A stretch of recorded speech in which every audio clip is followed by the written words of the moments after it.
مثنوی معنوی پیر روم،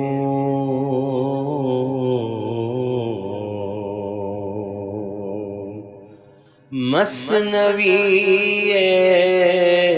معنوی پیر روم،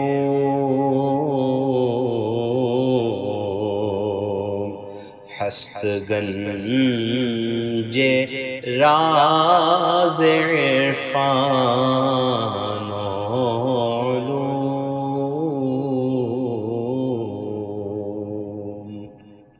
بسم اللہ الرحمن الرحیم، الحمدللہ رب العالمین، والصلاة والسلام علی سیدنا مولانا محمد سید الاولین والآخرین وعلی آلہ واصحابہ اجمعین، اما بعد۔ گزشتہ کی نشست میں ہم پڑھ رہے تھے، مولانا روم اس بات پر زور دے رہے تھے کہ اس دنیا کو تدبیر کی جگہ ضرور بنایا گیا ہے، لیکن تدبیر کے اوپر تقدیر حاوی ہوتی ہے۔ انسان مختلف تدبیریں اختیار کرتا ہے، کچھ کامیاب ہوتی ہیں، کچھ ناکام ہوتی ہیں۔ تو انسان کی وہ تدبیر جو تقدیر سے مطابقت رکھتی ہو، جس کا فیصلہ تقدیر میں ہو چکا ہو، تو وہ تدبیر کامیاب ہوگی۔ تدبیر الگ ہے، تقدیر میں الگ ہے، تو وہ تدبیر کامیاب نہیں ہو سکتی۔ انسان دنیا میں بہت سارے کام کرتا ہے، کسی مقام پہ اس کو کامیابی ہوتی ہے اور وہ سمجھتا ہے کہ یہ کامیابی مجھے میری تدبیر سے ہو رہی ہے، اور پھر وہ تدبیر ہی کو سب کچھ سمجھتا ہے اور پھر دوسری چیز کی تدبیر کرتا ہے جو اس کی قسمت میں نہیں ہوتی، تب جا کے پریشان ہو جاتا ہے۔ تو جب انسان تدبیر کو سب کچھ سمجھنے لگے تو وہ اس کے لیے گمراہی کا دروازہ کھل جاتا ہے۔ تو آپ یہاں پر اس بات پہ زور دے رہے ہیں کہ تقدیر کے سامنے سب بیکار ہے۔ ہیلہا و مکرہا جملاست بعد، آپ نے کہا تھا سارے ہیلے اور ساری جستجو، تدبیریں، کوششیں، مکاریاں، پالیسیز کا بنانا، حکمت عملیوں کا طے کرنا، اسٹریٹجیز فارمولیٹ کرنا، سب بیکار ہو جاتا ہے اگر تقدیر میں نہ ہو تو اصل چیز ہے تقدیر۔ اور آپ نے اس پر زور دیا تھا کہ کار آندارت کے حق افراشتست، آخراں رویت کے اول کاشتست۔ اہم کام وہی ہے جو خدا نے قائم کیا ہے، جو طریقہ خدا نے بنایا ہے۔ تدبیر بھی چلتی ہے خدا کے بنائے ہوئے نظام کے تحت۔ اگر آپ نے اس نظام کے تحت تدبیر اختیار کی تو پھر اس تدبیر کا فائدہ آپ کو ملے گا، لیکن اس نظام سے ہٹ کر اگر آپ نے تدبیر اختیار کی تو وہ تدبیر سوائے اوقات کی خرابی کے کچھ ہونے والا نہیں ہے۔ جیسے کہ آپ نے آم کے جھاڑ کی فصل کے لیے آم کی گٹلی زمین میں پیری، اس کے بعد اس کو پانی ڈالتے رہے، لیکن آپ کی خواہش تھی جامن کا جھاڑ اٹھنا، تو آپ نے وہ ساری کوششیں کی جو جامن کے جھاڑ کے لیے کی جاتی ہیں، لیکن ہوگا کچھ نہیں۔ جھاڑ اٹھے گا تو آم ہی کا اٹھے گا۔ تو آپ کہتے ہیں کہ ہوگا کام وہی جو خدا نے قائم کیا ہے اور اسی نظام کے تحت ہوگا۔ اگر کسی نے تدبیر ہی کو چھوڑ دیا تو اس کی مثال بالکل ایسی ہے جس نے جھاڑ کا بیج بویا ہی نہیں۔ ایسا بھی نہیں ہے کہ بیج ہی نہ بو، ایسا بھی نہیں ہے کہ ایک بیج بو اور دوسری پھل کی امید رکھو، نہیں۔ تدبیر وہی اختیار کی جائے گی جو نظام اللہ تعالیٰ نے بنایا ہے۔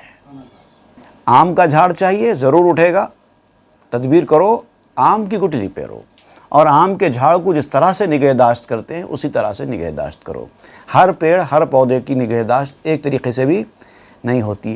کسی کو سورج کی روشنی زیادہ چاہیے ہوتی ہے، کسی کو سورج کی روشنی نہیں چاہیے ہوتی ہے، کسی کو سورج کی روشنی بالکل کم چاہیے ہوتی ہے، کسی کو پانی کم چاہیے ہوتا ہے، کسی کو پانی زیادہ چاہیے ہوتا ہے، کسی کو آکسیجن کی زیادہ ضرورت ہوتی ہے، ہوا کی زیادہ ضرورت ہوتی ہے۔ ہر جھاڑ کا اپنا اپنا الگ الگ طریقہ ہے، اس کے مطابق اس کو کام کرنا پڑتا ہے، اور یہ نظام بنایا ہوا اللہ تعالیٰ ہی کا ہے۔ آخراں رویت کے اول کاشتس، اور آخر میں وہی اگے گا جو پہلے بویا تھا۔ رزلٹ آخر میں وہی آئے گا جو آپ نے پہلے بویا تھا۔ جو بو گے وہ کاٹو گے۔ As you sow shall you reap, جو آپ نے بیج بویا ہے وہی رزلٹ آئے گا۔ ابتدا میں آپ نے جو کام کیا ہے اس کا رزلٹ بھی اسی انداز کا آنے والا ہے۔ ہم میں سے بہت سارے لوگ کرتے کچھ ہیں اور رزلٹ کی امید کچھ اور کرتے ہیں۔ یہ قدرت کے بنائے ہوئے نظام کے مطابق نہیں ہے۔ جس طرح کا کام آپ نے کیا ہے، جس طرح کی کاشتکاری آپ نے کی ہے، اسی انداز کا پھل آپ کو ملنے والا ہے۔ یہی نظام ہے دنیا کا، اللہ کا بنایا ہوا۔ ہر چکاری از برائے او بیکار، چوں اسیر دوستی اے دوست دار۔ آپ کہتے ہیں کہ جو بو اس کے لیے بو، جو کچھ بونا چاہتے ہیں تو ضرور بونا، مگر اس کے لیے بونا، اس کی رضا جوئی کے لیے بونا، اس کے نظام کے لیے بونا۔ کیونکہ اگر تو دوست کا دوست ہے تو دوست کے لیے کر، ساری کوششیں تیری اس کے لیے ہونا چاہیے۔ بونے سے مراد آپ یہاں پر لے رہے ہیں انسان کی کوششیں۔ دنیا میں انسان جو کوششیں کرتا ہے وہ کوششیں انسان کی اس کے لیے ہونا چاہیے۔ ہر کام میں یہ دیکھنا چاہیے کہ اس کے نظام کے مطابق ہے یا نہیں ہے، اس کے اصول قواعد کے مطابق ہے یا نہیں ہے، اس کی رضا خوشنودی کے مقصد سے ہے یا نہیں ہے۔ یہ کام ہے کسان کا، بیج بونے والے کا۔ وہ موسم کے حساب سے بیج بوتا ہے۔ اگر کسان کو موسم کی خبر نہ ہو کہ ٹماٹر کا موسم کیا ہے، آم کا موسم کیا ہے اور پھولوں کا موسم کیا ہے، تو وہ کبھی کامیاب نہیں ہو سکتا۔ ایک ایک پھل کے جھاڑ کے بونے کا بھی ایک ایک وقت ہوتا ہے، ایک ایک موسم ہوتا ہے۔ یہ سب جانکاری ہوگی تو وہ مناسب طریقے سے کاشتکاری کر سکے گا۔ لیکن جو بھی ہے پھل کے لیے ہونا، اور پھل، اصلی پھل وہ ہے جو اس کی خوشنودی ہے۔ تو اگر تو اپنے دوست کا دوست ہے، اس کی دوستی تجھے چاہیے، تو اس کے بتائے ہوئے طریقے کے مطابق ہر چکاری از برائے او بیکار، چوں اسیر دوستی اے دوست دار۔ اے دوست، اس کا دوست بننے یا اس کے دوست ہونے کا دعویٰ کرنے والے انسان، اگر تو اس کا دوست ہے یا اس کا دوست بننا چاہتا ہے تو تجھے دوست کے قاعدے قانون کا، اس کے نظام کا پابند رہنا چاہیے، اور جو بونا ہے اس کے لیے بونا ہوگا، نظام کی پابندی کرتے ہوئے بونا ہوگا۔ اگر نظام کے خلاف جا کر بوئیں گے تو پھل حاصل نہیں ہوگا۔ اور اللہ کا بنایا ہوا نظام کیا ہے؟ آپ کہتے ہیں وہ ہے شریعت۔ اگر اس کی دوستی چاہیے تو شریعت میں سارا نظام بتا دیا گیا ہے، کب کیا کرنا، کیسے کرنا، اٹھنا کیسے، بیٹھنا کیسے، سونا کیسے، جاگنا کیسے، کاروبار کرنا کیسے، سیل پرچیز کے مراحل کیسے گزارنا ہے، مریض اور طبیب کو ایک دوسرے کے ساتھ کیسے رہنا ہے، میاں بیوی کو گھر میں ایک دوسرے کے ساتھ کیسے رہنا ہے، باپ بیٹے کا کیا تعلق ہے، ان کو کیسے رہنا ہے، نوکری کرنا ہے تو نوکری کے کیا آداب و شرائط ہیں، ہر چیز بتا دی گئی ہے۔ اب ہم لوگ کیا ہے، ہر میدان میں جاتے ہیں لیکن نظام کو جانے بغیر چلے جاتے ہیں، جس کی وجہ سے ہمیشہ پریشان ہوتے ہیں۔ کل ہی کی بات ہے، میں ایک مقام پہ گیا تھا، وہاں پر دو لوگوں کے درمیان کسی معاملے میں بحث ہو گئی۔ اب وہ دونوں نے مجھے ثالثی کے لیے بلایا اور میں نے دونوں کی باتیں سنی۔ دونوں کی باتیں سننے کے بعد میں پریشان ہو گیا تھا کہ لاکھوں کروڑوں روپے کا کاروبار کرنے والے وہ تاجرین، ان کو بیسیکلی یہ فرق نہیں معلوم ہے کہ انویسٹمنٹ اور پارٹنرشپ میں کیا فرق ہے۔ تو ظاہر بات ہے، جب ایسا ہوگا، جب ان کو انویسٹمنٹ اور پارٹنرشپ کا فرق ہی نہیں معلوم ہوگا تو وہ بڑے کاروباری کہاں بن سکتے ہیں، اور بنیں گے تو سوائے جھگڑے کے کچھ نہیں ہوگا۔ نا اتفاقیاں، جھگڑا اور ناجائز طریقے سب اختیار ہو جاتے ہیں اس میں، کیونکہ ان کو پتہ ہی نہیں، انہوں نے جاننے کی کوشش ہی نہیں کی کاروبار میں جانے سے پہلے، کیا کرنا، کیسے کرنا، آداب شریعت کیا ہے، جائز ناجائز کیا ہے، کچھ نہیں پتہ، اور چلے گئے میدان میں کود گئے۔ تو آپ کہتے ہیں کہ یہ طریقہ صحیح نہیں ہے۔ پہلے جانو احکام شریعت کیا ہیں، اس کے بعد میدان میں اترو۔ گرد نفس دزد کار او مپیچ، ہر چے آن کار حق ہیچس تو ہیچ۔ جو نفس ہے انسان کا، وہ دراصل ایک چور ہے۔ انسان کا خود کا اپنا جو نفس ہے وہ چور ہے، اور اس چور کے گرد مت پھرو اور اس کے کام میں مت لگو۔ ایک طرف شریعت ہے جو آپ کو نظام کے آداب بتا رہی ہے، اور ایک طرف آپ کا نفس ہے جو کہ فطرتاً چور ہے، وہ آپ کو اپنے طریقے سے ڈھالنا چاہتا ہے۔ تو آپ کہتے ہیں کہ اگر آپ کو اس نظام کے تحت چلنا ہے تو آپ کو یہ کرنا ہوگا، شریعت کا دامن پکڑ لینا، اس کے مطابق چلنا، اور چور کے پیچھے نہیں بھاگنا۔ اور جو اللہ کا کام نہیں ہے، ہر چے آں نئے کار حق ہے چست ہیچ، جو اللہ کا کام نہیں ہے، جو اللہ کے بتائے ہوئے نظام کے تحت چلنے والا کام نہیں ہے، وہ ہیچ در ہیچ ہے، بیکار ہے، پھینکنے کے قابل ہے۔ پیش ازاں کہ روز دی پیدا شود، نزد مالک دزد شب رسوا شود۔ آپ دیکھیے بڑی خوبصورت بات کہہ رہے ہیں یہاں پر۔ قیامت کا دن ابھی ظاہر نہیں ہوا ہے نا، قیامت کا دن ابھی ظاہر نہیں ہوا ہے۔ اس دن کے آنے سے پہلے اپنے آپ کو درست کر لو، کیوں کہ وہ ایک رات ہے، ہم ایک رات میں زندگی گزار رہے ہیں، اور قیامت کا دن ایک صبح ہے، ایک دن ہے جہاں پہ سورج نکل جائے گا، ہر چیز روشن ہو جائے گی۔ اب دنیا میں ہم جیسے کہ رات میں اندھیرے میں، اب ہم لوگ یہ سمجھ رہے ہیں کہ اپنے مالک کے گھر میں جا کر چوری کرنا۔ ایک نوکر ہے جو رات کے اندھیرے میں اپنے مالک کے گھر میں جا کر اس کی الماری کھول کر، اس کی تجوری کھول کر آہستہ سے پیسے چرا لیتا ہے اور اندھیرے اپنے گھر کو لوٹ جاتا ہے، اور یہ بے خبر ہے، اس کو یہ پتہ نہیں ہے کہ اس کا مالک اس کو دیکھ رہا ہے۔ یہ کیفیت ہماری ہے۔ جب صبح ہوگی، قیامت قائم ہوگی، جب وہ اپنے مالک کے سامنے آئے گا، اور مالک اس کا وہ جو سی ٹی وی کیمرے میں جو اس کی نقل و حرکت ریکارڈ ہوئی ہے، اس کو سامنے بٹھا کر اس کے سامنے پلے کرے گا، وہ مالک کے سامنے بیٹھ کر اپنے رات کے کرتوت کو اپنی آنکھوں کے سامنے دیکھے گا، تو کس طرح سے رسوا ہوگا، کیسی شرمندگی ہوگی۔ وہی حال انسانوں کا ہونے والا ہے۔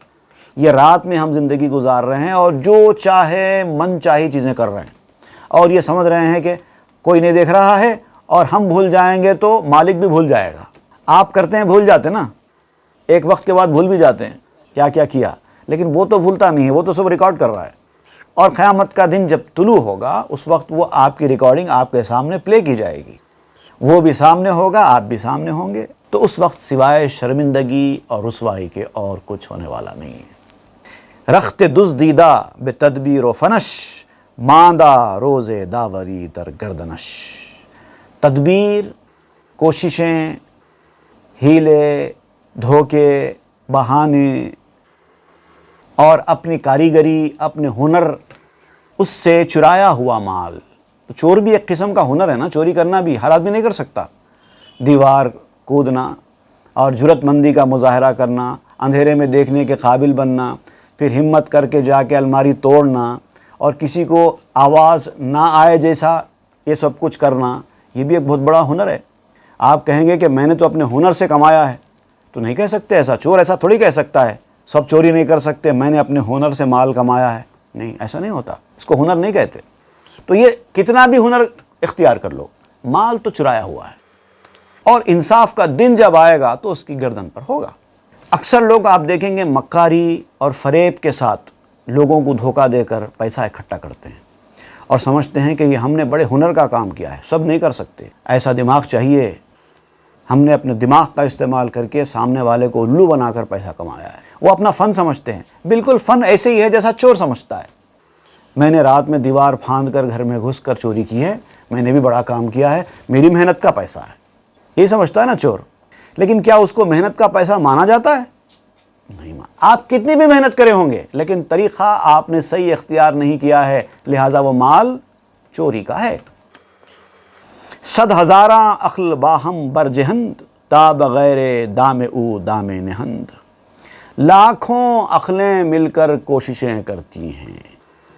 اگر ہزاروں لاکھوں انسان ایک جگہ جمع ہو جائیں اور اپنی عقلوں کا استعمال کریں، اپنی انٹلیکچول پاورز پورے لگا دیں، اس کے بعد اگر تقدیر کے خلاف کوئی ایک عمل بھی کرنا چاہیں، کوئی نہیں کر سکتا۔ تقدیر کے خلاف نہیں کر سکتا، جو کریں گے تقدیر کے انڈر میں رکھ کرنا ہوگا، اور وہی ہوگا، کچھ نہیں ہو سکتا۔ دام خود را سخت تر یا بندوبس، کہ نمایت قوت بابات خس۔ اپنی تقدیر کے جال کو اور سخت پاتے ہیں۔ دام خود را سخت تر یا بندوبس، تقدیر کا جال بہت اسٹرانگ ہوتا ہے، اور جب تقدیر اپنا کام کرتی ہے تو تمہاری تدبیر کچھ بھی نہیں کر سکتی، اس کی مثال آپ دیتے ہیں کہ نمایت قوت باباد خس، تنکا زوردار آندھی کے مقابلے میں کیا طاقت دکھا سکتا ہے؟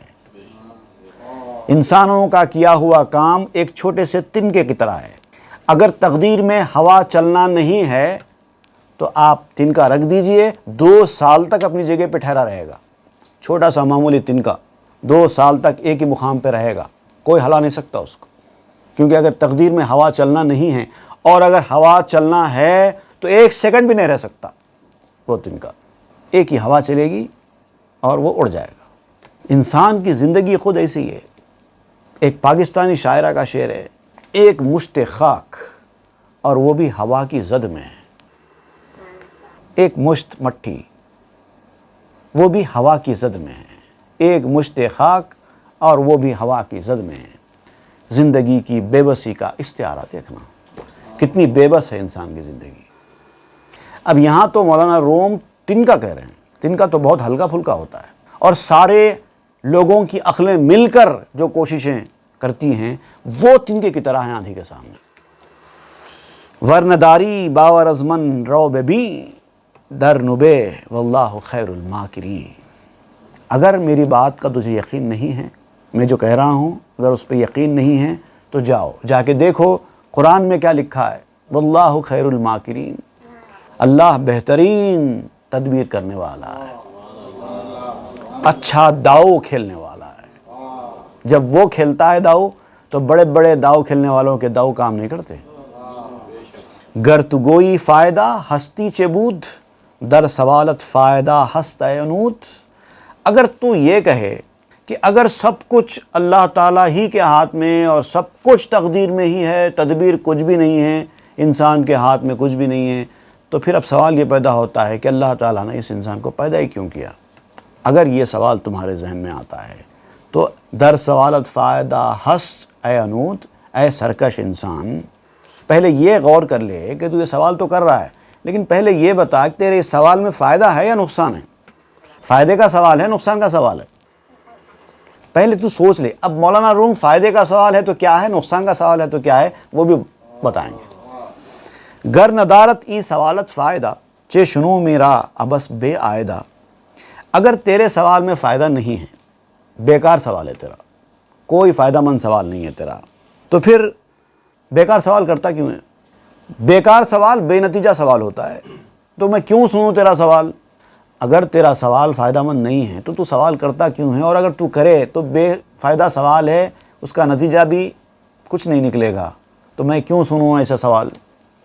ور سوالت فائدہ دارت یقین، اور اگر تیرے سوال میں فائدہ ہے، فائدے کا سوال ہے، یقیناً فائدے کا سوال ہے، فائدے کا سوال ہے، تو غور کر، تو ایک سوال کر رہا ہے تو بغیر فائدے کے نہیں کر رہا ہے۔ اللہ تعالیٰ پوری کائنات بنا رہا ہے تو بغیر فائدے کے بنا دے گا؟ اسی سوال کو آپ نے دلیل بناتے ہوئے اس کا جواب دیا ہے۔ اس سوالت اربوت بس فائدہ چون جویت در جہاں کس فائدہ۔ اگر تیرے سوال سے صرف فائدہ ہی حاصل ہوتا ہے تو پھر اس دنیا میں بھی ہر شخص فائدہ ہی تلاش کرتا ہے، کیوں نہ کرے گا فائدہ تلاش؟ ہر آدمی فائدہ ہی تلاش کر رہا ہے دنیا میں۔ ور سوالت را بسے فائدہ ہاست پس جہاں بے فائدہ آخر چراست۔ اگر تیرے سوال میں بہت سارے فائدے ہیں، اب یہ تو فائدہ ہے یا نہیں ہے اس کی بات آپ نے کر دی، اگر تیرے سوال میں بہت سارے فائدے ہیں تو پھر یہ اللہ تعالیٰ نے عالم تدبیر جو بنایا ہے، تقدیر کے تحت رہ کر بھی تدبیر جو انسان کے ہاتھ میں دی ہے، وہ بے فائدہ کیسے ہو سکتا ہے؟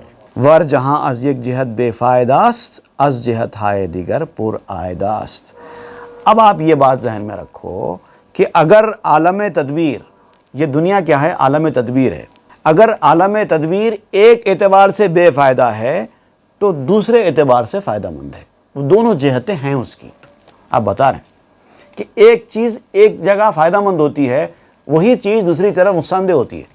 یہ دنیا کا نظام اسی طرح بنایا گیا ہے۔ فائدہ تو گر میرا فائدہ نیست مر ترا چون فائدست از وے مایست۔ اگر تیرا فائدہ میرا فائدہ نہیں ہے، اب ایک چیز ہے جس میں تیرا فائدہ ہے، میرا فائدہ نہیں ہے، اب ایک چیز ہوگی جس میں میرا فائدہ ہے، تیرا فائدہ نہیں ہے، دنیا کا جو نظام ہے، میں اس کو آگے بڑھانے سے پہلے ایک بات بتانا چاہتا ہوں کہ ایک آدمی کاروبار میں اترتا ہے، اپنا پیسہ خرچ کرتا ہے اور اس کو پروفٹ ہوتا ہے، تو ایک آدمی کو پروفٹ ہونے کا مطلب یہ کہ دوسرے آدمی کو لاس ہوا ہے۔ دنیا کا نظام ایسے ہی ہے، کیونکہ پیسہ ایک کے جیب میں سے نکل کے ہی دوسرے جیب میں جاتا ہے۔ ادھر پلس ہوا کا مطلب ادھر مائنس ہوا ہے۔ تو اب اگر فائدہ ہے تو آپ کے لیے اگر فائدہ ہے تو میرے لیے فائدہ نہیں ہے، میرے لیے اگر فائدہ ہے تو آپ کے لیے فائدہ نہیں ہے۔ اگر آپ کو ایسے ہی بیٹھے بیٹھے فائدہ ہو گیا مجھ سے تو اس کا مطلب بیٹھے بیٹھے مجھے نقصان ہو گیا ہے، اسی لیے تو آپ کو فائدہ ہوا ہے۔ فائدہ سب کا نہیں ہوتا، ایک جہت سے ایک کا فائدہ ہوتا ہے، دوسرے جہت سے دوسرا کا فائدہ ہوتا ہے۔ کاروبار کے لیے جب آپ جاتے ہیں، کچھ پرچیز کرتے ہیں، تو آپ دیکھیں گے آپ کو ایک ضرورت ہوتی ہے فلاں چیز کی جو گھر میں آپ کے چاہیے، آپ وہ خریدنے کے لیے جاتے ہیں، جا کے اس کو پیسے دیکھتے ہیں اور وہ خرید کے لاتے ہیں، تو آپ کی ضرورت کی چیز آپ کو ملی، آپ کا فائدہ ہوا۔ جو چیز آپ کی ضرورت کی تھی وہ چیز آپ کو ملی، آپ کا فائدہ ہوا۔ اب وہ جو دکان میں وہ جو چیز تھی دکاندار نے وہ آپ کو دے دی اور اس نے پیسے کما لیے، اس کو فائدہ ہوا۔ تو اس کا فائدہ الگ نوعیت کا ہے، آپ کا فائدہ الگ نوعیت کا ہے۔ آپ نے پیسے دے کر چیز خریدی، اس نے چیز دے کر پیسے لیے۔ تو فائدے بدلتے رہتے ہیں، اس کی نوعیتیں بدلتی رہتی ہیں۔ تو آپ کہتے ہیں کہ اگر تیرا فائدہ میرا فائدہ نہیں ہے، مرد ترا چوں فائدہ از وے مائست، چونکہ وہ تیرا فائدہ ہے تو تو اپنے فائدے کی سوچ۔ تو پھر تو سوچتا کیوں نہیں اپنے فائدے کی؟ اس کو مت چھوڑ پھر اگر تیرا فائدہ ہے اس میں تو۔ فائدہ تو گر مرا نبود مفید، چوں ترا شد فائدہ گیر اے مرید۔ اب اللہ تعالیٰ بندے سے کہتا ہے کہ اے میرے مرید، اے مجھے چاہنے والے، میرا ارادہ کرنے والے، اگر تیرا فائدہ میرے لیے مفید نہیں ہے، یہ بات تو جانتا ہے کہ تو کچھ بھی کرے میرے لیے کوئی فائدہ نہیں ہے۔ اللہ تعالیٰ کو کوئی فائدہ کر سکتا ہے کیا؟ بندوں کے کسی چیز سے اللہ کو فائدہ یا نقصان ہونے والا ہے؟ کچھ بھی نہیں ہے۔ تو بندوں کے کرنے سے اللہ کو کوئی فائدہ نہیں ہے، بندوں کے نہ کرنے سے اللہ کا کوئی نقصان نہیں ہے، کچھ بھی نہیں ہوتا اس کو، وہ بے نیاز ہے۔ تو اگر تیرا فائدہ میرے لیے مفید نہیں بھی ہے تو اللہ تعالیٰ کہتے ہیں وہ تیرا تو فائدہ ہے نا، تو پھر تو اختیار کر۔ یہ احکام شریعت، یہ اصول، ضابطے، قاعدہ، نظام، یہ جو کچھ ہم نے بنایا ہے وہ تیرے فائدے کے لیے ہے، ہم کو کیا فائدہ ہونے والا ہے اس سے؟ تو تجھے چاہیے کہ اس کو اختیار کرے۔ ورمنم زاں فائدہ ہر ابن ہر، مر ترا چوں فائدست اے از وے مبر۔ اگر میں اس فائدے سے آزاد ہوں، مجھے اس فائدے کی ضرورت نہیں ہے، مگر تو آزاد نہیں ہے نا، تجھے تو چاہیے فائدہ، تو لہٰذا اب اس کام کو مت چھوڑ جس میں تیرا فائدہ ہے۔ حسن یوسف عالم میرا فائدہ، گرچہ بر اخواں ابس بود زاہدہ۔ یوسف علیہ السلام کا جو حسن تھا اس میں سارے عالم کو فائدہ تھا، سارے عالم نے اس سے فائدہ اٹھایا۔ حسن یوسف، حسن سے مراد صرف صورت شکل کا حسن نہیں ہے، حسن سے مراد ان کے کمالات، ان کی قابلیت، ان کا مقام، ان کے درجات، ان کی رشد و ہدایت، سب حسن یوسف میں آتے ہیں۔ اس سے دنیا والوں نے فائدہ اٹھایا اور ہر کسی کو ان کی شخصیت سے فائدہ ہی ہوا۔ کچھ ایسے لوگ ہوتے ہیں جن کی ذات سے لوگوں کو فائدہ ہی ہوتا رہتا ہے اور جو فائدہ اٹھانا ہے وہ اٹھاتے ہیں۔ یوسف علیہ السلام کے حسن میں بھی عالم کو فائدہ تھا۔ گرچہ بر اخواں ابس بد زائدہ، اگرچہ وہ ان کے بھائیوں کے لیے بیکار تھا ان کا حسن، ان کے بھائیوں کے لیے اس حسن میں کوئی فائدہ نہیں تھا کیونکہ وہ تو جلنے والے تھے۔ لہن داؤدی چنا محبوب بود، لیک بر محروم نا مطلوب بود۔ داؤد علیہ السلام کا جو نغمہ تھا، جو آپ کا نالہ تھا، آہ و زاری تھی، وہ کسی کو بہت محبوب تھا۔ کوئی ایسا تھا جن کو وہ داؤد علیہ السلام کا رونا، ان کا گڑ گڑانا، ان کا نغمہ، ان کا گانا، ان کی آہ و زاری سب کسی کو پسند تھی، اور وہ اپنے اسی محبوب کے لیے وہ نالے کرتے جاتے تھے۔ لیک بر محروم نامطلوب بود، لیکن جو محروم منکر تھا اس کے لیے تو وہ ناپسندیدہ تھی، وہ تو پسند ہی نہیں کرتا تھا اس کو۔ ایک کام ایک طبقے کے لیے پسندیدہ ہوتا ہے، دوسرا طبقہ اسی چیز سے چڑھتا ہے، ناپسند کرتا ہے۔ انسانوں میں بھی ایسی ہے، ایک انسان ایسا ہوتا ہے جس کے بہت چاہنے والے ہوتے ہیں، دیوانے ہوتے ہیں، اس کے ڈائی ہارٹ فینس ہوتے ہیں۔ دوسرا طبقہ ہوتا ہے جو انہی سے چڑھتے ہیں۔ تو ویسے جو ہے یہ داؤد علیہ السلام اللہ کے محبوب تھے، اللہ کے راستے پر چلنے والوں کے لیے محبوب تھے، لیکن جو منکرین تھے ان کے لیے تو ناپسندیدہ شخصیت تھے۔ آب نیل از آب حیواں بت فزوں، لیک بر خبتی منکر بود خوں۔ نیل کا پانی، دریائے نیل کا پانی اپنے اثر میں، اپنے کمال میں، اپنی خوبی میں آب حیات سے بھی بڑا ہوا تھا، لوگوں کو زندگی دیتا تھا، ایسا پانی تھا۔ وہ موسیٰ علیہ السلام کے دور کا قصہ، دریائے نیل کا پانی۔ پہلے تو پانی ہے، پانی خود زندگی دینے والی چیز ہے، پھر دریائے نیل کا پانی اور زیادہ خوبیوں والا پانی تھا، تو کئی لوگ اس پانی سے فائدہ اٹھاتے تھے۔ لیک بر قبطی منکر، لیکن منکر قبطی کے لیے، قبطی اصل میں کہتے ہیں کاپٹس کو، کاپٹک، یہ ایک ایتھنک گروپ ہوتا ہے جو بازنطینی یا مصری جو اینشنٹ لوگ ہوتے نا ان کے ڈیسینڈنٹس ہوتے ہیں، ڈائریکٹ ڈیسینڈنٹس، ایجپشینس کے ڈائریکٹ ڈیسینڈنٹس کو، جو پکے ایجپشینس ہیں ان کو کہتے ہیں۔ یہاں پر قبطی منکر سے مراد فرعون کو لیا گیا ہے، کیونکہ وہ وہیں کا رہنے والا تھا نا، وہ قبطی تھا، وہاں کاپٹک تھا، مصر کا ہی رہنے والا تھا۔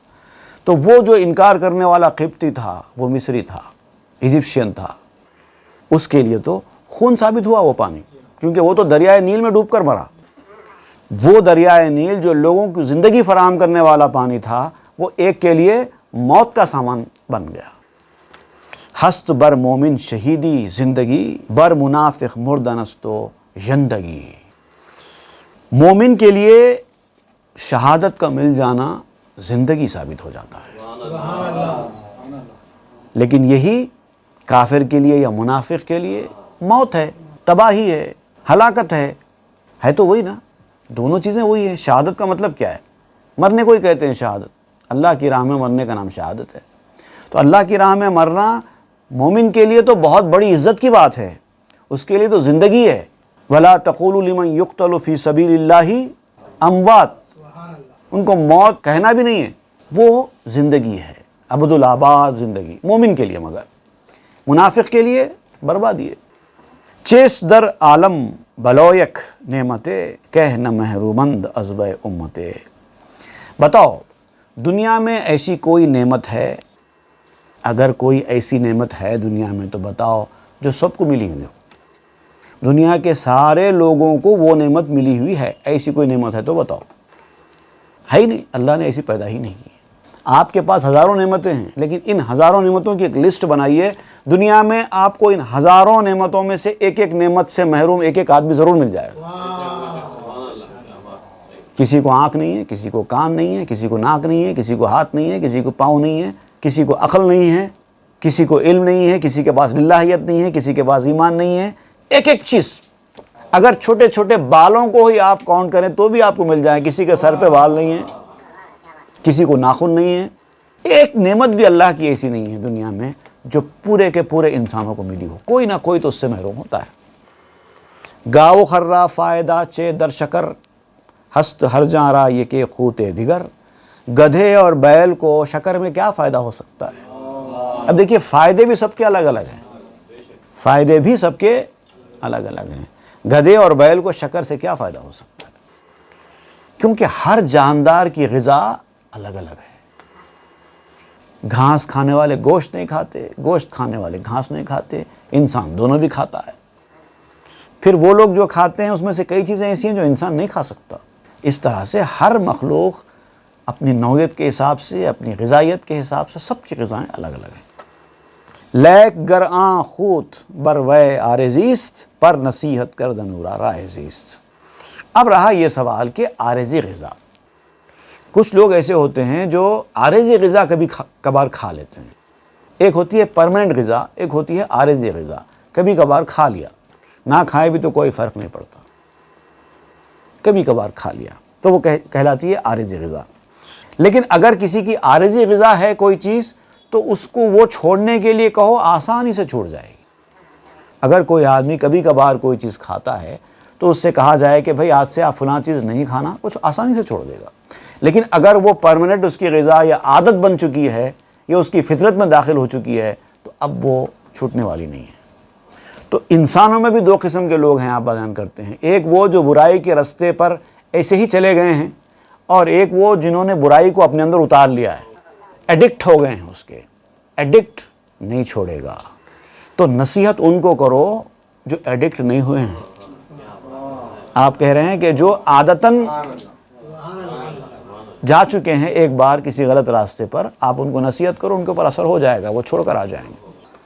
چوں کسے کو از مرض گلداشت دوست، گرچہ پندارت کے گل خوت اوس۔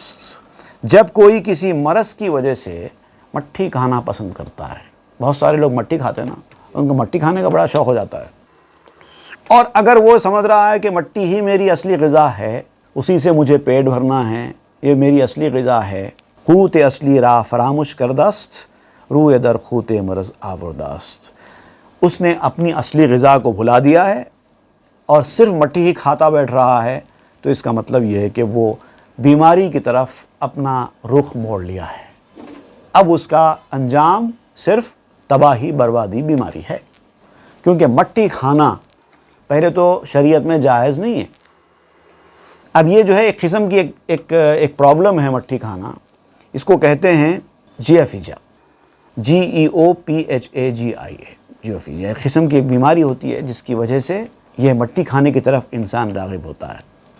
لیکن یہ مٹی کھانا یا گرد دھول وغیرہ اس طرح کی چیزیں کھاتے ہیں، اس کے اندر ان کو سوندھی بو آتی ہے، بڑا انجوائمنٹ فیل ہوتا ہے، وہ کھانے لگتے ہیں، تو یہ صحت کے لیے نقصان دہ چیز ہے۔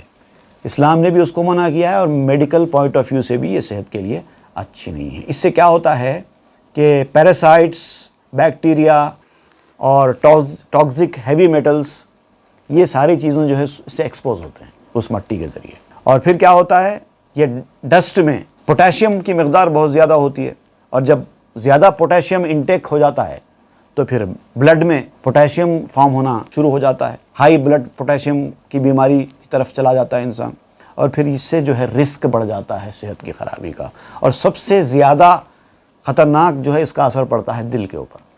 اس سے نہ صرف یہ کہ کارڈیک اریسٹ کے بھی چانسز بڑھ جاتے ہیں، رسک بڑھ جاتا ہے، بلکہ کارڈیک اریدمیا ایک قسم کی بیماری ہوتی ہے جو اسی طرح ریگولرلی مٹی کھانے والوں کو اس سے خطرہ ہوتا ہے۔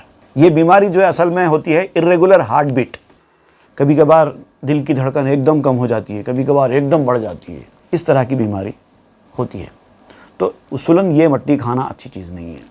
یہ مٹی جو ہے ایک فورن میٹیریل ہے جس میں جو ہے نہ صرف یہ کہ خراب چیزیں ہوتی ہیں، ہارمفل ایجنٹس ہوتے ہیں، وارمز آ جاتے ہیں، کبھی کبھار اینیمل فیزز آ جاتے ہیں، فیزز آتے ہیں نا، وہ ہوتے ہیں، اور فنگی ہو سکتا ہے اس کے اندر، تو بہت ساری صحت کی خرابیاں اس کے اندر پیدا ہوتی ہیں۔ ویسے تو ایک مٹی ہوتی ہے جو ایڈیبل مٹی بھی کہلاتی ہے، بینٹونائٹ کلے کہتے ہیں اس کو، لیکن بہرحال یہ کہ صحت کے اعتبار سے بینٹونائٹ کلے کھانا مضر نہیں بتایا جاتا ہے، لیکن چونکہ شریعت نے تو مٹی کو کھانے سے ہم کو روک دیا ہے تو ہم کو روک جانا چاہیے۔ لیکن اگر کوئی اتفاق سے کبھی کبھار کچھ کھا لے، اس کو غذا کے طور پر نہ بنائے، تو اس کو آسانی سے اس عادت سے چھڑایا جا سکتا ہے، لیکن اس نے اس کو اپنی ایک عادت ہی بنا لی ہو، ایڈکٹ ہو گیا ہو، تو پھر اب اس کو چھڑانا مشکل ہو جاتا ہے۔ نوش را بگذاشتہ سم خرداست، قوت علت ہم چوبش کرداست۔ اصلی غذا کو چھوڑ کر زہر کھا لینا کون سی عقل مندی ہے؟ جب ایسا ہوگا، اصلی غذا جو اللہ نے پیدا کی ہے اس کو تو آپ نے چھوڑ دیا، اور جو اللہ نے آپ کو کھانے کے لیے نہیں بنایا ہے وہ آپ کھاتے جا رہے ہیں، تو ہوگا کیا؟ یہ غذا کھانے کی وجہ سے آپ لکڑی کی طرح بن جائیں گے۔ اور لکڑی کی مثال آپ اس لیے دے رہے ہیں کہ لکڑی نظر آنے میں تو بڑی اسٹرانگ چیز کا نام ہے، لیکن ایک چنگاری لکڑی کو نیست و نابود کر دیتی ہے، اسی لیے آپ لکڑی کی مثال دے رہے ہیں۔ قوت اصلی یہ بشر نور خداست، قوت حیوانی مرورہ نا سزاست۔ انسان کی اصلی غذا جو انسان کو کھانی ہے دنیا میں رہ کر، وہ ہے خدا کا نور۔ یہ جو ہم دنیا کی چیزیں کھا رہے ہیں یہ ہماری اصلی غذا نہیں ہے، یہ تو حیوانی غذا ہے۔ جو حیوانی عنصر ہمارے اندر موجود ہے، بھوک کا، پیاس کا، اسی لیے ہم یہ مٹی سے نکلی ہوئی غذائیں کھا رہے ہیں۔ اب مٹی سے مراد یہاں پر مٹی سے نکلنے والی غذا ہی لے رہے ہیں۔ جو غذا مٹی سے نکلتی ہے، جھاڑوں کے ذریعے آتی ہے، ایون جانوروں کے ذریعے جو گوشت ہم کو ملتا ہے وہ بھی اصل میں مٹی کی ہی غذا ہے، کیونکہ جانور کے اندر جو خون بن رہا ہے وہ بھی مٹی سے ہی نکلنے والی پیداوار سے بنا ہے، پھر اسی خون سے گوشت بن رہا ہے، پھر وہی گوشت آپ کے پاس آ رہا ہے، پھر وہ مٹی سے ہی بنا ہے۔ تو جو چیز مٹی سے، اس مٹی کی زمین سے آپ کو حاصل ہوتی ہے وہ حیوانی غذا ہوتی ہے، وہ مٹی ہوتی ہے۔ کبھی کبھار بھوک کی حد تک کھا لینا ٹھیک ہے۔ اب آپ سمجھ رہے ہیں کیا بولنا چاہتے ہیں مولانا؟ بھوک لگ رہی ہے، ضرورت ہے صحت کے لیے، اپنے آپ کو طاقتور توانا برقرار رکھنے کے لیے کھانا ضروری ہے، لیکن اسی کھانے کو زندگی کا مقصد بنا کے رکھ لینا اور اسی کو اپنی اصلی غذا سمجھنا، یہ بہت بڑی بھول ہے، وہ بیماری کی طرف لے کے چلا جائے گا۔ یہ آپ کی اصلی غذا نہیں ہے، اصلی غذا ہے خدا کا نور۔ قوت حیوانی مرورہ ناسزا، یہ حیوانی غذا اس کے لیے مناسب نہیں ہے۔ اتنا ہی کھانا دو کہ جتنی اس کو اس کی ضرورت ہے، اسے اتنا ہی کھانا دو کہ جتنی اس کو حاجت ہے، اسے سرکش نہ ہونے دو کہ یہ عین ہلاکت ہے۔ لیک از علت دری افتاد دل کے خورد او روز و شب از آب و گل، لیکن ہماری بیماری کی وجہ سے ہمارا دل جا کے وہ کھانے پینے میں پڑ گیا ہے۔ جیسے بیماری کی وجہ سے انسان کو مٹی کھانے کی طرف رغبت ہوتی ہے، جیسے ابھی ذکر کر رہا تھا مٹی کا، وہ بھی ایک خاص قسم کی بیماری کی وجہ سے لوگوں کو مٹی کھانے کی طرف رغبت ہوتی ہے۔ اگر کسی کے جسم میں آئرن کی کمی ہو جائے، وائٹامنس یا پھر زنک وغیرہ کم ہو جائے، تو پھر بندہ مٹی کھانے کی طرف رغبت رکھتا ہے۔ تو جس کو بھی مٹی کھانے کا شوق ہے اس کو فوری آئرن کے گولیاں، زنک اور وٹامنس وغیرہ، ملٹی وٹامنس وغیرہ دینا پڑتا ہے تاکہ وہ کمی پوری ہو جائے، تو پھر ان کی مٹی کی طرف سے رغبت ختم ہو جائے۔ تو مگر چونکہ وہ انٹرنل ایک بیماری ہے، اس خرابی کی وجہ سے یہ ہو رہا ہے، تو آپ یہاں بھی وہی کہہ رہے ہیں کہ ہمارے اندر بھی ایک بیماری ہے، اس بیماری کی وجہ سے ہمارا دل دنیاوی غذاؤں کی طرف اٹکا ہوا ہے۔ ہم طرح طرح کی غذائیں کھانا چاہتے ہیں، اچھے سے اچھا کھانا چاہتے ہیں، یہ بیماری کی وجہ سے ہو رہا ہے۔ اور جو بیمار نہیں ہے، صحت مند لوگ ہیں، ان کے ان تمام چیزوں کے کھانے میں کوئی دلچسپی نہیں ہوتی۔ مل گیا کھا لیتے ہیں، نہیں ملا کوئی بات نہیں، کوئی دلچسپی نہیں کھانے میں، شوق ہوتا ہی نہیں ہے کھانے پینے کا۔ کہ خورد او روز و شب از آب و گل، کہ رات دن وہ مٹی پانی سے بنی ہوئی چیزیں ان کی پیٹ میں جاتی رہیں، ایسا نہیں ہوتا۔ صحت مند لوگوں کے ساتھ ایسا نہیں ہوتا۔ روئے زرد و پائے سست و دل سبک، کو غذائے و سما ذات الحبک۔ یہ وہ لوگ ہوتے ہیں جن کا چہرہ پیلا پڑ گیا ہے۔ اب یہ روحانیت کے چہرے کی بات کر رہے ہیں جو نظر نہیں آتا انسان کو، جن کو کھانے پینے کا زیادہ شوق ہے، جو ہمیشہ مستی کرنا، کھیل دل لگی کرنا چاہتے ہیں۔ آپ کہتے ہیں کہ ان کی کیفیت یہ ہے، ان کا چہرہ پیلا پڑ گیا ہے، ان کے پیر سست ہو گئے ہیں اور ان کا دل کمزور ہو گیا ہے۔ کو غذائے و سما ذات الحبک، آسمان والوں کی طرح کی چیزیں ان کو سدھرتی کہاں ہیں؟ آسمان کی غذا ان تک پہنچتی کہاں ہیں؟ والسماء ذات الحبک، یہ قرآن مجید کی آیت کا حصہ ہے، سورہ الذاریات میں ہے۔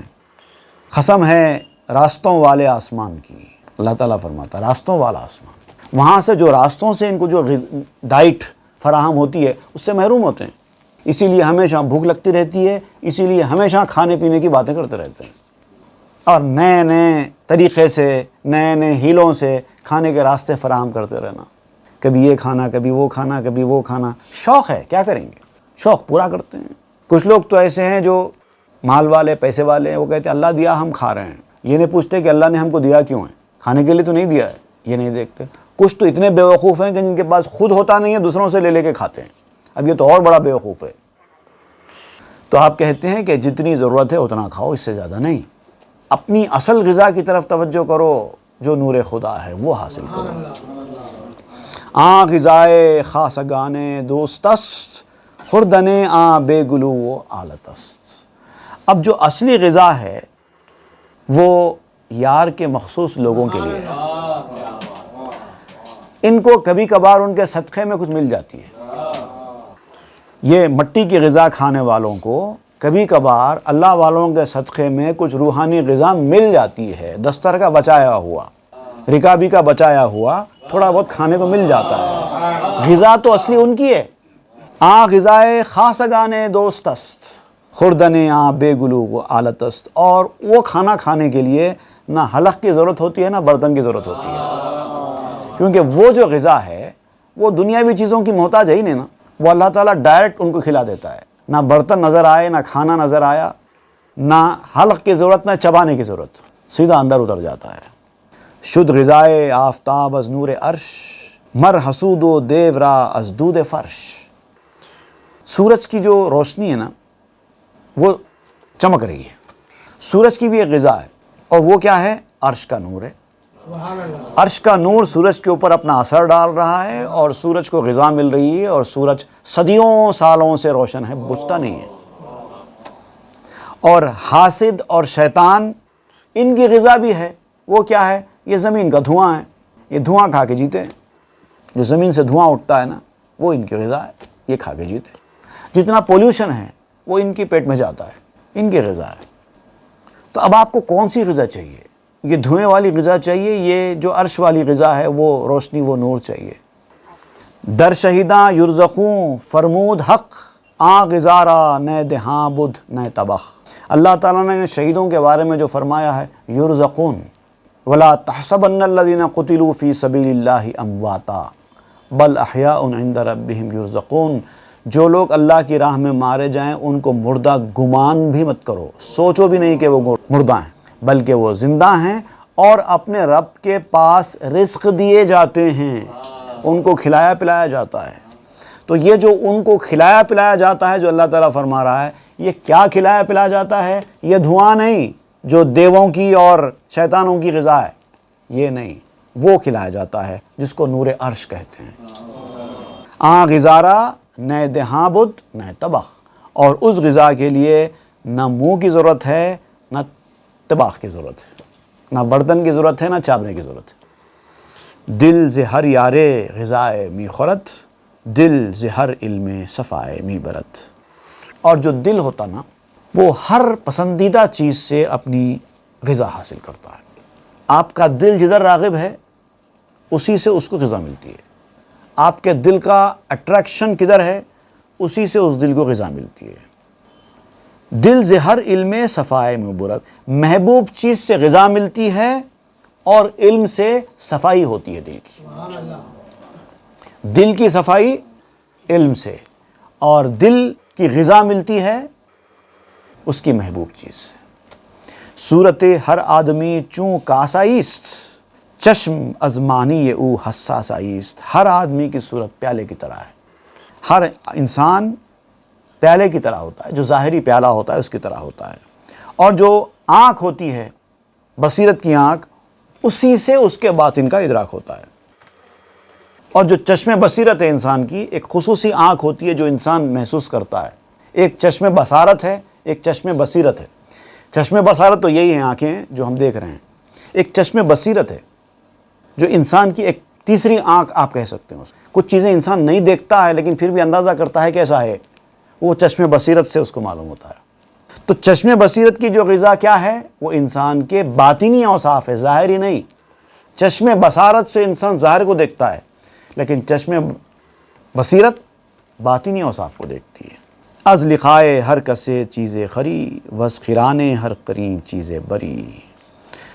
اب انسان ہر اس شخص سے جس سے وہ ملاقات کر رہا ہے کچھ نہ کچھ حاصل کرتا ہے. وز قرانے ہر قرین چیزیں بری. تو ہر ساتھی کے ملنے سے کچھ ضرور حاصل کرے گا. جو انسان بھی، آپ نے بتایا کہ ہر آدمی کی محبوب چیز سے وہ غذا حاصل کرتا ہے. تو انسان محبوب چیز کی طرف راغب ہوتا ہے، اس کے پاس جاتا ہے، اس کے پاس بیٹھتا ہے، اس سے ملاقات کرتا ہے، ملاقات کرنے کے بعد اس سے کچھ حاصل کرتا ہے.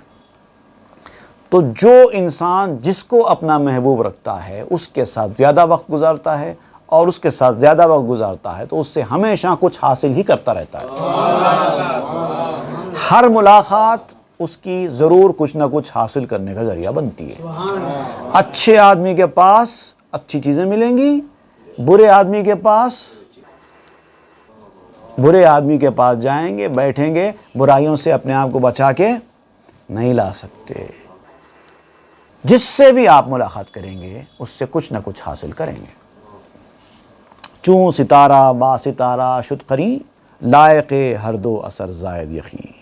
جب ایک ستارہ دوسرے ستارے سے ملتا ہے تو دونوں کے مناسبت کے ساتھ اس کا اثر بڑھتا ہے، ڈبل ہو جاتا ہے، اثر اس کا ڈبل ہو جاتا ہے، ایک رزلٹ آتا ہے۔ آپ کسی سے ملاقات کے لیے جائیں تو آپ کو اس سے ملاقات کرنے سے کچھ حاصل ہوا، اور آپ کے ملاقات کرنے سے اس کو کچھ حاصل ہوا، کیونکہ دونوں ملاقات کر رہے ہیں نا ایک دوسرے سے، ایک طرفہ ملاقات تو نہیں ہے۔ تو آپ کو ان سے ملاقات کرنے سے کچھ حاصل ہوا، ان کو آپ سے ملاقات کرنے سے کچھ حاصل ہوا تو آپ کہتے ہیں کہ دونوں کا مناسب اثر بڑھتا ہے۔ اب یہ دونوں کی ملاقاتیں ایک تیسری چیز کو جنم دیتی ہیں۔ از قران مرد و زن زائد بشر، جیسے مرد اور عورت سے ایک بشر کا، ایک انسان کا اضافہ ہوتا ہے۔ وز قران سنگ و آہن ہم شرر، جیسے پتھر اور لوہے کے ملنے سے چنگاریاں نکلتی ہیں۔ جب تک دونوں الگ الگ ہیں، پتھر الگ ہے، لوہا الگ ہے۔ وز قران خاک با باران ہا، میوہ ہاؤ سبز ہا ریحان ہا، مٹی اور بارشوں کے ملنے سے، نیچے مٹی ہے اوپر بارش ہوئی، بارش کا پانی آ کر زمین پہ گر گیا، زمین میں جذب ہو گیا۔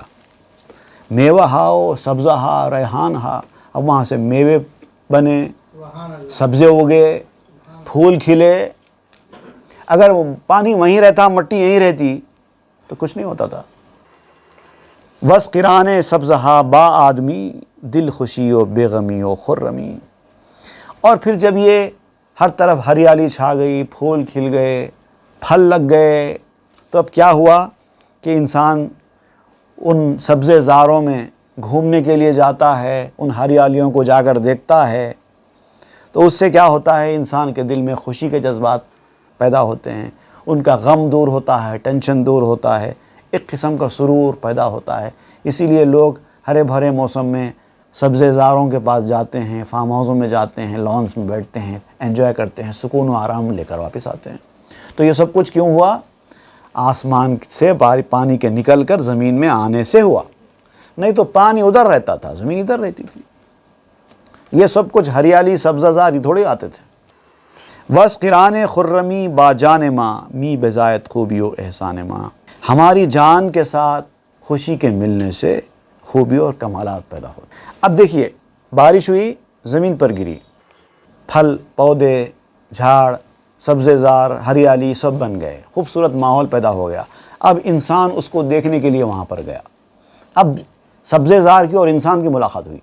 پہلے کیا ہوئی تھی؟ پانی کی زمین کی ملاقات ہوئی تھی، سبزے زار بن گیا۔ اب سبزے زار کی انسان کی ملاقات ہوئی تو اب کیا ہوتا؟ آپ کہتے ہیں کہ انسان کا دل فریش ہو گیا، خوشی کے جذبات آ گئے، اس کے ٹینشنز دور ہو گئے، اس کے اسکلز کو، اس کے کمالات کو، اس کے ہنر کو ڈیولپمنٹ مل گیا اور اس کے کمالات بڑھ گئے۔ انسان پھر سے فریش ہو گیا۔ قابل خوردن شود اجسام ماں، چوں برائد استفرج کام ماں۔ اور اس طرح سے ہمارے جسم کے اندر فریشنس آ جانے سے ہمارے جسم پھر کھانے کے قابل بن جاتے ہیں۔ ایک طرف تو آسمان سے بارش ہوئی، زمین پر گری، زمین سے پھل نکلے، پھول نکلے، یہ تیار ہو گئے۔ پھر ہمارے اندر ان جھاڑوں کی وجہ سے فریشنس پیدا ہوا تو ہم تر و تازہ ہو گئے، پھر کھانے کے قابل بن گئے، ہم کو بھوک لگنا شروع ہو گئی۔ پھر تفریح اگر ہم الگ سے ہم کو ملی، انجوائمنٹ الگ سے ہم کو ملا۔ سرخ روئے از قران خوب بود، خون ز خورشید خوشی گلگوں بود۔ خون کے ملنے سے سرخ روئی حاصل ہوتی ہے۔ خوشی کی آفتاب سے خون سرخ ہوتا ہے۔ خون ز خورشید خوشی گلگوں بود، خوشی کی آفتاب سے خون سرخ ہوتا ہے۔ سرخ روئی جو کہتے ہیں نا، ہمارے پاس اردو میں استعمال ہے لفظ یہ سرخ روئی۔ سرخ روئی کا مطلب کیا ہے؟ چہرہ لال ہو جانا۔ کوئی انسان جب کامیاب و کامران ہو کر بڑا خوش و خرم ہو جاتا ہے، بڑا شادماں ہو جاتا ہے، تو کہتے ہیں سرخ رو ہو گیا، کمال کر دیا، سرخ رو ہو گیا، خاندان میں اس کا نام ہو گیا۔ سرخ رو کا مطلب ہوتا ہے صورت لال ہو جانا، لفظی اعتبار سے اس کا چہرہ لال ہو گیا، اس کے میننگ ہے یہ، لیکن اس کا مطلب کیا ہے؟ اس کی عزت ہو جانا، اس کا نام ہو جانا، اس کے کمالات کی تشہیر ہو جانا۔ تو آپ اس کا ذکر کرتے ہوئے خون جب چہرے پہ آ جاتا ہے، بشاشت کا، فریشنس کا اور ریفریش ہو جانے کا، تو چہرہ لال ہو جاتا ہے، اسی کو سرخی کہتے ہیں۔ بہترین رنگ ہا سرخی بوت، انسان کے چہرے کے لیے بہترین رنگ تو لال ہی ہے۔ کالا بھی ہوتا ہے، سفید بھی ہوتا ہے، لیکن نہ کالا اچھا ہوتا ہے نہ سفید اچھا ہوتا ہے۔ آپ کہتے ہیں کہ سفید بھی، گورا ہم جس کو کہتے ہیں، وہ بھی اگر بالکل سفید ہے تو کسی کو نہیں پسند آتا ویسا چہرہ۔ لالی ہونا چہرے میں، اسی سے خوبصورتی ہے انسان کی، اور وہ خون سے آتی ہے۔ واز خورشید است از وی می رسد، اور وہ سورج کی وجہ سے ہے اور اسی سے حاصل ہوتی ہے۔ ہر زمین کو خری شد بازحل، شور گشت و کش طرح نبود محل۔ میں سمجھتا ہوں کہ آج ہم کو یہیں پر یہ سلسلہ روک دینا چاہیے، کیونکہ کافی طویل ہو جا رہی ہے گفتگو۔ انشاءاللہ آئندہ کے درس میں ہم اسی کو جاری رکھتے ہیں، کیونکہ یہ اور کافی طویل جانے والا ہے۔ صلی اللہ تعالیٰ علی خیر خلق سیدنا محمد وآلہ وصحبہ اجمعین والحمد للہ۔ نبی معنوی پیر روم،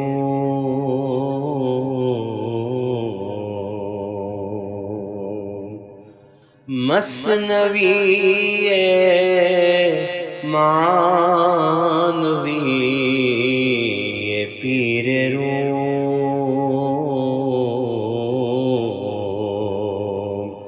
ہست گنج راز عرفان